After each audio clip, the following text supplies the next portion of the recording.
நண்பர்கள் அனைவருக்கும் வணக்கம்.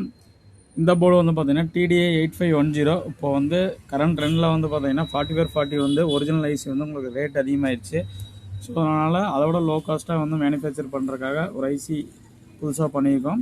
TDA 8510. இதுலேயே வந்து பார்த்தீங்கன்னா லெஃப்ட் ரைட் சப்பு வந்து இதில் இன்க்ளூடிங் பண்ணிக்கலாம். Very low cost. நீங்கள் இது வந்து 3 amps ட்ரான்ஸ்ஃபார்மர்லேயே வந்து நீங்கள் ட்ரை பண்ணலாம். 6 inch சப் ஊஃபர் யூஸ் பண்ணிக்கலாம். லெஃப்ட் ரைட் வந்து 4 inch இல்லைனா 6 inch யூஸ் பண்ணிக்கலாம். இதோட ரிசல்ட் வந்து நல்லாயிருக்கு. இதோட சவுண்ட் டெஸ்டிங் வந்து பார்க்கலாம்.